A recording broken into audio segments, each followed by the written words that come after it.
I'm just gonna let you know right now. If we ever see this brother make an appearance in the MCU, it's over.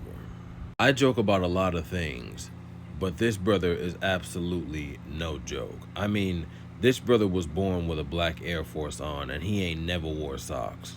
King Thanos comes from the storyline Thanos Wins, where Thanos Prime, a modern version of Thanos, runs into a future version of Thanos who's already conquered everything. King Thanos would eventually take Prime Thanos back to the future, where he would explain that he needs help for one last task. Prime Thanos begins to question King Thanos, and King Thanos explains how he's already decimated every known being in the universe, all for Mistress Death. And then we hit a flashback of a younger Thanos taking on everybody. I mean, the heroes of Earth, Adam Warlock, the Guardians, Galactus, Mephisto. He's going up against everybody in her name. But Mistress Death did not show up when he wiped out half the universe. So he said fine. He collected enough power to wipe out the whole universe. And he did it with majority one hand. Whenever he used two hands, he hit everybody.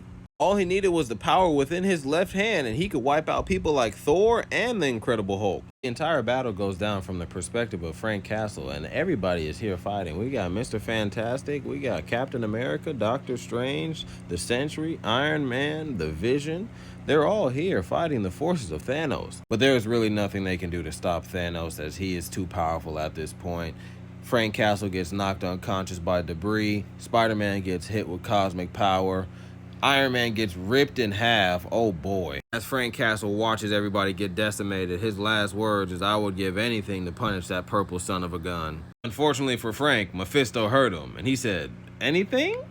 That's right. Mephisto turned that brother into the Ghost Rider, and he got a minigun not only on the front of his bike, but on the wheels. But the thing that sucks so much about this deal is that he never got to use it, because Thanos already had wiped all life on Earth. So he was just driving for years, decades, millennia.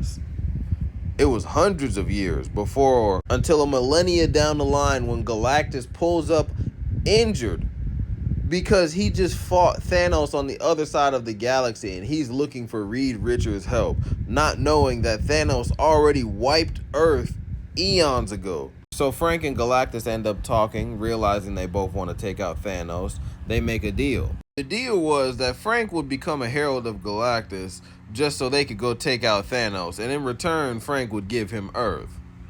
And we get one of the most powerful Ghost Riders we have ever seen to date, Cosmic Ghost Rider, the Herald of Galactus. What's crazy, in the hunt for Thanos, these two become a dynamic duo. For centuries, they're saving different parts of the galaxy in wake of his destruction.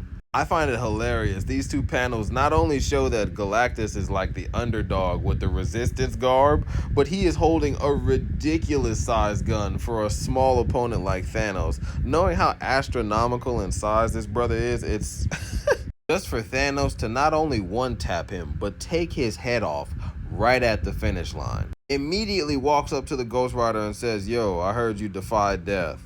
I can't kill you, but you know you can't defeat me, so why don't you join up on my team?" And as they create this even more disgusting duo, we find out who Thanos has been fighting all of these years. And it's another Herald of Galactus, the Silver Surfer, the best of the best. Following the death of Galactus, he not only killed the rest of the cosmic entities, including the Watcher, the rest of the Eternals, and the Living Tribunal, he slaughtered all of the Inhumans and kept Black Bolt on the chain. When the Celestials pulled up and seen Black Bolt on a chain, they should have left on that note.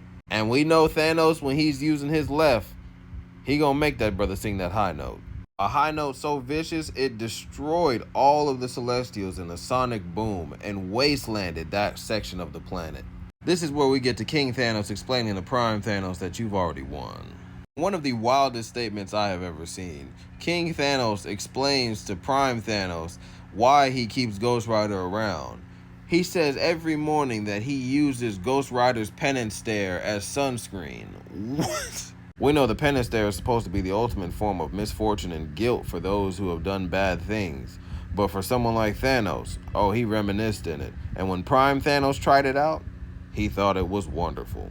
After that morning routine, King Thanos eats, and then he prepares himself for battle. Ghost Rider scoops the rest of the remains inside of a bucket, and he asks Prime Thanos, "You want to go feed the dog?"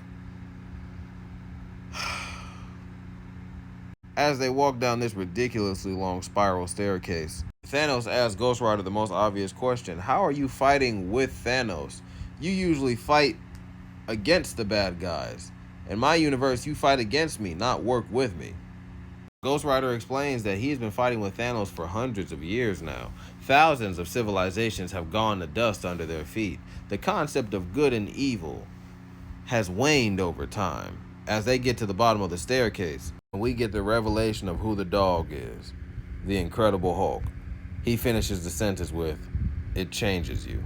This is where the most infamous picture of King Thanos comes from, where he has the Incredible Hulk on a leash and Cosmic Ghost Rider on his hip.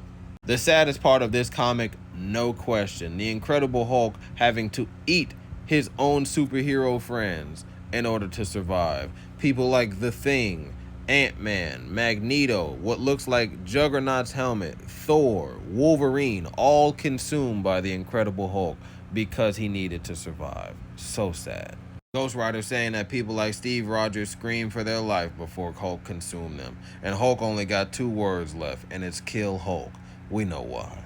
This version of Thanos is literally the worst. He went up to an alien race called the Adorales. Look at their home planet. These little beings only worship one thing, and that is the heart.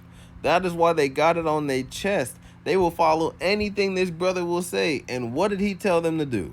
Massacre each other, and they did it. I'm thinking it's the heart of the universe. It's just this little heart thing. He punches it, it still says thank you. He leaves the place fed up, saying, "Let us never speak of this again." While the other little joyous beings are like, "Let us build a mass grave." It's like hugging. Oh my. This version of Thanos blew up stars across the galaxy just for Mistress Death to say a word to him. He even went to the smaller parts of the galaxy to destroy the belief system of devout religious groups. This group of Eternals believing that death would never come to their doorstep, as the god that they had above them would revive them with his mystical abilities. Thanos not only killed that god, but destroyed his heart to make sure that they could never come back. Now they only have one life, destroying their whole belief system, making each and every one of these people in their devout group lose their mind to insanity. This version of Thanos is one of the biggest bads ever. Then we see why his battle with Silver Surfer is taking so long, because Silver Surfer has been figuring out how to be worthy of Thor's hammer. And oh boy, does it matter? It does, but how much does it matter against another Herald of Galactus like Ghost Rider? Enough to Luigi uppercut him through the surfboard and one-shot him. He's dead. But because of all that noise, the Incredible Hulk is already ready to dance. He already running at Norman Rad full speed. Norman Rad catch that man by the throat. Chill out.